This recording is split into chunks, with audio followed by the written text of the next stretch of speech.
Merci papa, merci pour ton amour, merci pour ta grâce Seigneur.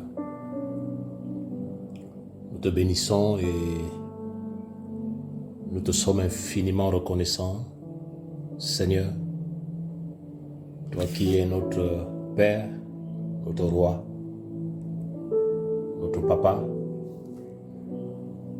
Merci Seigneur, merci pour ton amour, merci pour ta fidélité, notre Père, notre Roi. Merci encore pour ta parole, une lampe à nos pieds, une lumière sur nos sentiers. Que la lumière du Mashiach comble les vies. Nous te sommes infiniment reconnaissants, Papa. Merci pour ta fidélité. Que ton peuple soit fortifié. Que tes enfants soient fortifiés, Papa. Parce que tu es fidèle. Aide-nous à aller de l'avant. Nous refusons tout ce qui n'est pas de toi. Et conduis-nous vers ceux qui te craignent. Conduis-nous vers ceux et celles qui te craignent. Seigneur, nous refusons de nous asseoir avec les méchants. Et nous voulons s'asseoir avec ceux qui te craignent. Nous refusons de s'asseoir dans l'assemblée des méchants. Nous voulons nous asseoir avec ceux et celles qui te craignent. Qui ont soif de toi. La soif. Parce que tu es fidèle. Parce que tu es fidèle. Nous te bénissons, Papa. Nous te bénissons. Merci. Shalom à tous, frères et sœurs. Shalom, shalom. Shalom, shalom. Que le Seigneur nous garde encore. Nous allons encore continuer dans ces temps de partage pour l'édification de nos vies, l'édification de notre foi. Parce que seule la parole du Seigneur nous bâtit et les véritables fils et filles du Seigneur se rassemblent autour de la parole. Pas autour d'un nom, pas autour d'un nom, bien sûr, nous nous rassemblons autour du nom du Seigneur Yahushua, mais pas autour d'un nom, d'un humain, pas autour d'un ministère, pas autour d'une congrégation, pas autour d'une vision, mais autour de la parole. Et nous voulons que de plus en plus cette parole soit élevée. C'est l'héritage que nous avons reçu de nos pères, que seul un nom doit être élevé. Yahushua Mashiach. La Bible dit qu'il n'y a aucun autre nom par lequel nous devons être sauvés. Si ce n'est que le nom de Yahushua. C'est le nom qui délivre, c'est le nom qui restaure, c'est le nom qui guérit. C'est le nom qui a franchi. C'est le nom au-dessus de tous les noms. Yahushua Mashiach, notre Seigneur et notre Maître. Nous allons partager ce soir sur quelque chose que le Seigneur m'a enseigné, m'a encouragé. J'aimerais partager ça avec vous, frères et sœurs. Voilà, selon que l'Esprit nous conduira ce soir. Nous allons prendre nos Bibles dans le livre de Bereshit, voilà, chapitre 26. C'est l'histoire d'Isaac. Nous savons tous la promesse que Yahweh a faite à Abraham. Abraham, le père de la foi, qui est passé par des temps difficiles, des temps obscurs, mais Yahweh accomplit sa promesse dans la vie d'Abraham. Un homme de foi, un père, un modèle. Parce que dans le livre des prophètes, le Seigneur nous demande au peuple juif qui s'était complètement détourné de regarder Abraham. Parce que Abraham, c'était un modèle, c'est un modèle. Voilà, c'est un modèle qui doit nous inspirer dans la marche. Sa persévérance, son amour, son obéissance doit nous inspirer dans notre marche. Et nous comptons sur le Seigneur pour nous encourager encore ce soir. Chapitre 26, verset 1. Il y eut une famine sur la terre, outre la première famine qui eut lieu le temps d'Abraham et d'Isaac. Elle avait Abimelech, roi des Philistins, à à Guérar, Yahweh lui apparut et lui dit, ne descends pas en Égypte, demeure sur la terre que je te dirai, demeure sur cette terre-ci, je serai avec toi et je te bénirai, car je te donnerai toute cette terre à toi et ta postérité, et j'accomplirai le serment que j'ai juré à ton père Abraham. Je multiplierai ta postérité comme les étoiles des cieux. Je te donnerai toute cette terre à ta postérité, et toutes les nations de la terre seront bénies en ta postérité. Verset 5. Parce que Abraham a obéi à ma voix et qu'il a gardé mes injonctions, mes commandements, mes statuts et ma Torah. Donc ici, nous voyons que au temps de la famine, voilà, comme au temps d'Abraham, il y avait eu une famine. Au temps de Isaac aussi, son fils, il y a eu une famine. Et Isaac voulait aller en Égypte. Et le Seigneur l'a interpellé. Le Seigneur l'a interpellé en disant que non, reste ici et je serai avec toi. Le Seigneur a donné une parole à Isaac où il confirmait que quel que soit l'endroit, quel que soit cet endroit, il devait être avec lui. Donc il accorde, il donne l'assurance à Isaac qu'il sera avec lui. Il sera avec lui. Et il dit à son serviteur, je vais te bénir. Je vais te bénir ainsi que ta postérité. Et j'accomplirai le serment que j'ai juré à ton père Abraham. Et il dit aussi, je vais multiplier ta postérité. Une promesse que Yahweh a faite à Abraham. Et Isaac était l'héritier. Abraham a eu plusieurs fils, mais l'héritier, le choix du Seigneur, c'était Isaac. C'était lui le choix du Seigneur. Et nous allons continuer notre lecture à partir du verset 12.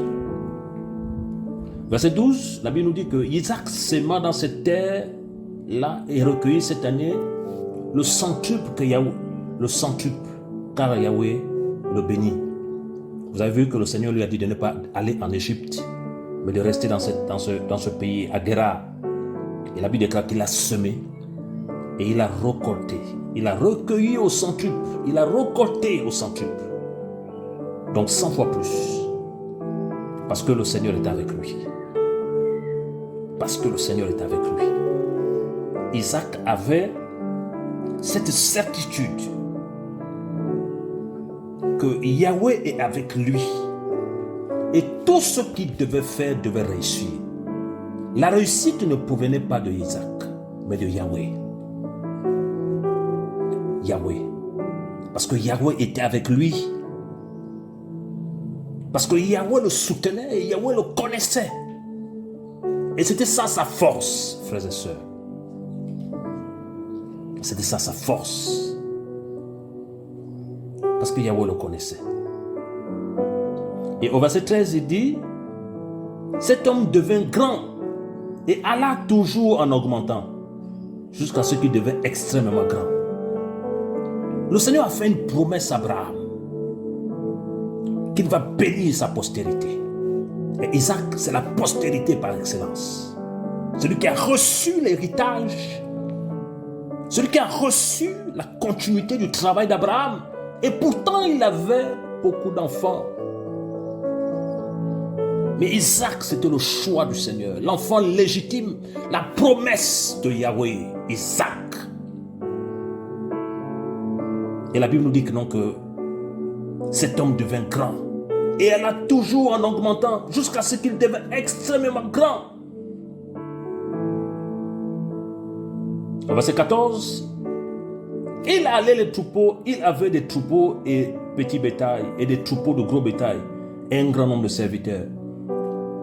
Les Philistins furent jaloux de lui. Vous avez vu que, à cause de la réussite d'Isaac, à cause du succès qu'il avait dans tout ce qu'il entreprenait, pas parce que Isaac était meilleur, pas parce qu'il était plus beau que les autres, pas parce qu'il était plus grand, mais son succès dépendait de Yahweh. Parce que Yahweh était avec lui. Et la Bible nous dit qu'il ouvre une porte que personne ne fermera. Parce que Yahweh est avec lui. Ce n'est pas parce qu'un homme était avec lui. Ce n'est pas parce qu'une assemblée était avec lui. Ce n'est pas parce que quelqu'un était avec lui. C'est parce que Yahweh était avec lui. Donc, il était obligé de réussir dans tout ce qu'il devait entreprendre. Parce que le maître était là. La Bible nous dit dans le psaume 75 que l'élévation ne vient ni de l'Orient ni de l'Occident, c'est Yahweh qui élève. Paul en parle, il dit j'ai planté, Apollos a arrosé, mais c'est Yahweh qui fait croître. Donc c'est Yahweh qui nous amène à grandir, c'est Yahweh qui nous pousse de l'avant, c'est Yahweh qui nous amène dans l'excellence. Alléluia. C'est Yahweh. C'est lui qui nous amène dans l'excellence. Et à cause du succès qu'il avait, la jalousie a commencé. Ça ne manque jamais, mes frères. Ça ne manque jamais. À cause du succès, à cause de ce que tu fais pour le Seigneur, on va te diffamer. On va te salir. On va te prêter les intentions. On va t'accuser faussement. Alors que tu n'as rien fait. Alors que ton seul objectif, c'est parce que tu veux voir le roi élevé. C'est parce que tu veux voir le royaume avancer. Le royaume des cieux. Ils furent jaloux d'Isaac. Ils n'étaient pas contents de la réussite d'Isaac. Alléluia. Au verset 15. Tous les puits que les serviteurs de son père avaient creusés, du temps de son père Abraham, les Philistins les bouchèrent et les remplirent de terre. Abimelech aussi dit à Isaac, va-t'en de chez nous, car tu es devenu beaucoup plus puissant que nous. Il est passé par beaucoup d'épreuves. Beaucoup d'épreuves à cause du succès qui l'accompagnait. Et comme je l'ai dit tout à l'heure, ce succès ne dépendait pas de lui, mais c'est parce que Yahweh était avec lui. Et la promesse de Yahweh devait s'accomplir dans sa vie, parce qu'il était l'héritier d'Abraham. Abraham, le père dans la foi, en qui Yahweh a dit, toutes les nations de la terre seront bénies en ta postérité. Alléluia. Et qu'est-ce qui s'est passé? Tout le travail d'Abraham, tous les puits que les serviteurs d'Abraham avaient creusés, les Philistins sont venus. Ils ont bouché ces puits. Ils ont voulu... Qu'est-ce qu'ils ont voulu faire? Ils ont voulu annuler. Ils ont voulu arrêter le travail que le père dans la foi avait commencé à faire. Ils ont voulu arrêter. Et Abimelech, tellement aussi jaloux comme son peuple, a chassé Isaac. Oh, on va te chasser parce que tu aimes le Seigneur. On va te chasser parce que tu crains le Seigneur. On va te chasser parce que tu prends position pour la vérité et non pas pour un homme, et non pas pour un ministère, et non pas pour une église. On va te chasser. Mais tiens bon, nous sommes plus que vainqueurs, car celui qui demeure en nous, il est fidèle. Il est fidèle. Il est fidèle. Au verset 17, la Bible nous dit que non, que Isaac partit de là et campa dans la vallée de Guérar, où il s'établit. Verset 18, Isaac creusa de nouveau des puits d'eau qu'on avait creusés du temps d'Abraham, son père, et que les Philistins avaient bouchés après la mort d'Abraham. Et il leur donna les mêmes noms que son père leur avait donné. Isaac, ils ont voulu arrêter le travail d'Abraham. Mais comme Isaac est un fils légitime, il a accompli le travail de son père. Il n'a pas combattu son père. Il n'a pas détruit le travail de son père. Il a simplement travaillé dans la continuité. Et son père était un modèle pour lui. De sorte que non, que les mêmes puits, les mêmes noms que son père avait donné à ces puits-là, il les a donnés. En fait, il n'a pas changé le modèle de travail. Il a laissé le modèle que son père a laissé. Alléluia. Au verset 19, les serviteurs d'Isaac creusèrent dans cette vallée-là et trouvèrent un puits d'eau vive. Mais les bergers de Guérar eurent une querelle avec les bergers d'Isaac, disant l'eau est avec nous, l'eau est à nous. Et il appela du nom le puits d'Isaac parce qu'il avait contesté avec lui. Verset 21, ensuite ils creusèrent un autre puits pour lequel ils contestèrent aussi. Et il appela son nom Sitna. Verset 22, il se transportait de là et creusa un autre puits. pour lesquels il ne contestait pas. Il appelait du nom de Rehoboth en disant, c'est parce que Yahweh nous a maintenant mis au large que nous porterons du fruit sur la terre. Alléluia. Isaac se met à creuser, les serviteurs d'Isaac se mettent à creuser un puits. Frère, nous savons ce quoi creuser un puits. Certainement à cette époque-là, il n'y avait pas de machines. Il n'y avait pas de machines qui pouvaient faire des forages. On ne sait pas si c'était dans des lieux déserts où l'eau était difficile à trouver. Ils creusent un puits en profondeur. Les Philistins viennent. Ils refusent, ils les chassent. Est-ce que Isaac s'est bagarré avec eux? Non. Et c'est Isaac a lutté charnellement avec eux? Non. Il n'a pas lutté charnellement avec eux. Qu'est-ce qu'il a fait? Il allait creuser un autre puits. Arrivé encore un autre puits encore, il conteste encore Isaac. Il dit ça, c'est à nous encore. Et c'est Isaac a fait des problèmes? Non. Il allait à un autre puits. Et cette fois-ci, ils n'ont pas contesté. Et il a trouvé de l'eau. Et il a appelé le nom de ce puits Rehoboth en disant, Yahweh les a mis au large. Quel est l'enseignement que le Seigneur me donnait à travers ça? Frère, un vrai fils du Seigneur n'a pas besoin de se battre, de se bagarrer dans le leadership. Un vrai fils du Seigneur n'a pas besoin de se battre. Un vrai fils du Seigneur. La Bible déclare que ce n'est pas celui qu'on recommande lui-même qui est approuvé, c'est celui que le Seigneur recommande. Isaac savait qui il était. Isaac savait qui il était. Yahweh a dit qu'il est avec lui. Il savait qui il était. Voilà pourquoi chaque fois, lorsqu'on voulait le causer des problèmes, il reculait. Il savait qui il était. Il partait dans un autre puits, il creusait, il trouvait toujours de l'eau. Parce que le Seigneur avait dit, je suis avec toi. Et si le Seigneur lui a dit que je suis avec toi, ça veut dire que tout ce qu'Isaac devait faire devait réussir. Et il trouvait à chaque fois de l'eau. À chaque fois, il venait embêter Isaac. À chaque fois, il venait embêter Isaac. Et il quittait là. Alléluia. Un vrai appelé ne discute pas un poste. Un vrai appelé ne discute pas une assemblée. Un vrai appelé ne discute pas une position. Un vrai appelé ne discute rien avec quelqu'un. Sa position est dans le ciel. Il connaît qui il est. Et il continue à faire le travail du maître. Parce que le maître l'accompagnera toujours.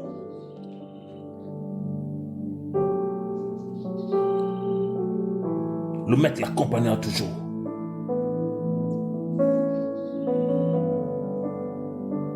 Le maître l'accompagnera toujours. Aujourd'hui, on voit des guerres de leadership. Aujourd'hui, on voit des personnes qui discutent les postes. Aujourd'hui, on voit des personnes qui veulent se faire voir. Aucune maturité. Pas d'appel.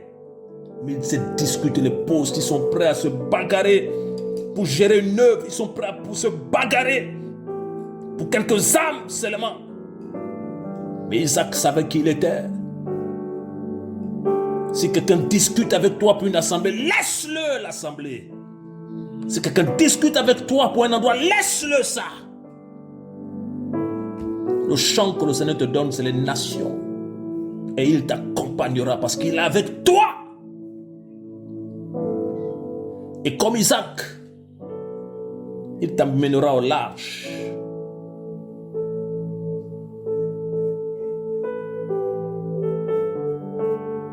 Il t'amènera au large. Et j'ai compris une chose, c'est que pour aller au large, pour que Isaac puisse aller au large, il a fallu l'épreuve. On l'a chassé. On l'a refusé d'être avec lui.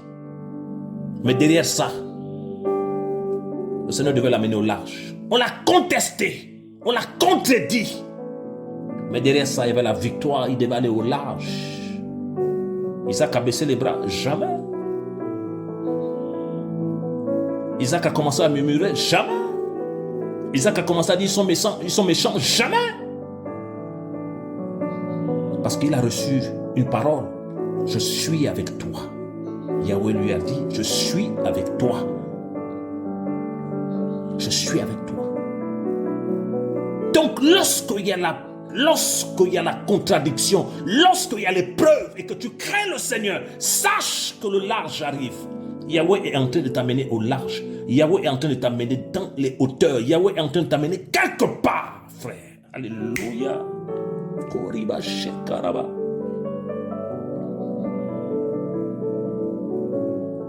Donc ne cherche plus à discuter quelque chose avec un homme.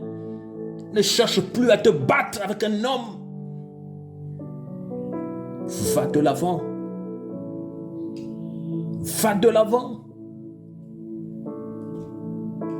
Et à chaque fois que tu cherches à ce que les hommes te justifient, tu perds ton temps. À chaque fois que tu cherches à ce que tu sois reconnu, tu perds ton temps. Marche, va de l'avant, le maître t'accompagnera. Il est fidèle. Il est fidèle. Paul l'avait compris. Si je plaisais encore aux hommes, je ne serais pas serviteur du Mashiach. Et quel est l'enseignement qu'on peut comprendre à travers ce verset? Un vrai serviteur du Seigneur déplaît aux hommes. Parce qu'ils ne marchent pas selon leurs pensées. Ils ne marchent pas selon ce qu'eux veulent. Il fait la volonté du Père.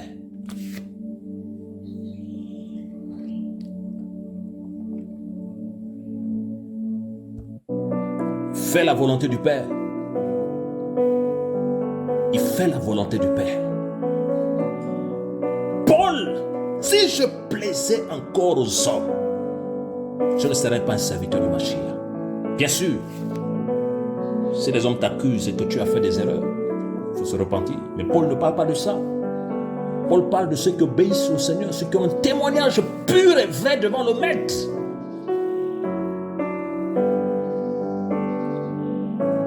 Isaac savait qui il était. Donc, quand il y a l'épreuve, tu es en train d'aller au large. Ne baisse pas les bras. Il creuse un puits. Les Philistins viennent fermer encore. Ils viennent discuter, ils disent à nous. Isaac n'a pas insisté, il a laissé. Il va creuser un autre puits, il trouve de l'eau. Ils viennent encore contester. Il a laissé toujours. La Bible nous dit que les armes avec lesquelles nous combattons ne sont pas charnelles. La lutte n'est pas charnelle. La lutte est spirituelle. Nous devons combattre avec les armes spirituelles. La persévérance, la foi, l'amour de la vérité, la passion du Maître. Alléluia. Nous devons persévérer avec ça, frère. Nous devons persévérer avec ça, Église du Seigneur. Nous devons persévérer avec ça. Il ne s'est pas découragé. Il est allé. Il a creusé notre puits. Et il a trouvé de l'eau. Ils étaient fatigués de le combattre. Après, il a donné le nom de ce puits Robot. Car Yahweh nous a mis au large. Yahweh nous a mis au large. Yahweh nous a mis au large. Dans la persévérance, tu auras la victoire. Dans la persévérance, les hommes qui t'ont combattu, chassé, négligé, feront qu'assurément Yahweh est avec toi. Voilà pourquoi aujourd'hui, avec ce réveil que le Seigneur a suscité à notre Père dans la foi, combattu, dénigré, mais la gloire ne fait que se manifester. Parce que Yahweh est là. Parce que Yahweh est là. Oh. Et au verset 27 de Bereshit 26, mais Isaac leur dit, pourquoi venez-vous vers moi, puisque vous me haïssez? et que vous m'avez renvoyé de chez vous. Donc, ils avaient une haine. Donc, sache que à cause du succès que Yahweh t'accorde, parce que nous devons comprendre une chose, quand on parle du succès, ça n'a rien à voir avec les voitures, ça n'a rien à voir avec les voyages, ça n'a rien à voir avec les avions. Ce n'est autre que la présence du Seigneur dans ta vie. Ce n'est autre que la révélation du Père dans ta vie. La bénédiction de Yahweh dans ta vie. Et cette bénédiction n'est pas matérielle. Oui, le Seigneur peut te donner le matériel. Mais la véritable richesse, elle est spirituelle. Et la Bible nous dit que nous sommes bénis de toutes sortes de bénédictions spirituelles dans les lieux célestes. Il haïssait Isaac. Pourquoi? Parce que le Maître est avec lui. Le Père est avec lui. Le Créateur était avec lui. J'aimerais encourager quelqu'un ce matin, ce soir, qui est... Quelqu'un ce soir qui est découragé. Quelqu'un ce soir qui, dans son cœur, qui aime l'approbation humaine. J'aimerais te dire que, quelle que soit l'amitié, quel que soit l'endroit où tu es, un homme ne te fera rien. C'est Yahweh.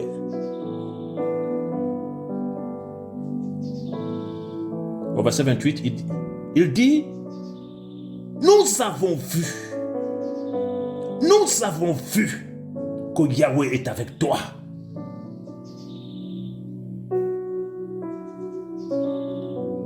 Les mêmes qui ont chassé Isaac, c'est les mêmes qui sont revenus. C'est les mêmes qui sont revenus. Malgré tout ce qu'ils ont fait, ils n'ont pas pu réussir. Parce que Isaac obéissait au maître. Et en conclusion, qu'est-ce qu'ils ont dit? Nous savons. Oh, alléluia. Nous avons vu que Yahweh est avec toi. Pourquoi? Parce que Isaac ne se défendait pas de manière charnelle. Parce que Isaac ne discutait rien avec personne. Il savait qui il était. Il savait que Yahweh lui avait parlé. La Bible dit que cela ne dépend ni de celui qui veut, ni de celui qui court. Mais c'est Yahweh qui fait miséricorde. Le succès, la réussite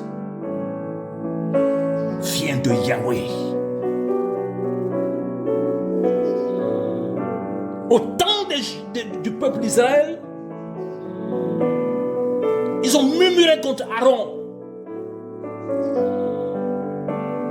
Et on a mis 12 bâtons. Et le bâton d'Aaron a fleuri. Parce que Yahweh est avec lui. Voilà pourquoi ne discute jamais un poste avec quelqu'un. Ne discute jamais une direction avec quelqu'un. C'est le Seigneur qui t'appelle. Il va tester que celui qui t'appelle a fait son travail. Et pour savoir que celui qui t'appelle a fait ce travail, ne discute avec personne. Va sur le terrain. Et Yahweh va te justifier. Il va te justifier. Que le nom de notre Seigneur, Yahushua Mashiach, soit béni. Et que tous ceux et celles qui sont découragés, tous ceux et celles qui sont fatigués à cause des combats, il faut tenir. Nous sommes dans la victoire. Et nous ne sommes pas de ceux qui se retirent pour se perdre, mais de ceux qui ont la foi pour sauver leur âme. Ceux qui ont la foi pour sauver leur âme. Isaac savait qui il était. Il savait qui il était. Il savait qui il était. Qu'est-ce que Yahweh t'a dit? Qu'est-ce que Yahweh t'a demandé de faire? Qu'est-ce que Yahweh t'a recommandé de faire? Fais-le. Mais sache qu'il y aura de l'opposition. Sache qu'on va te diffamer.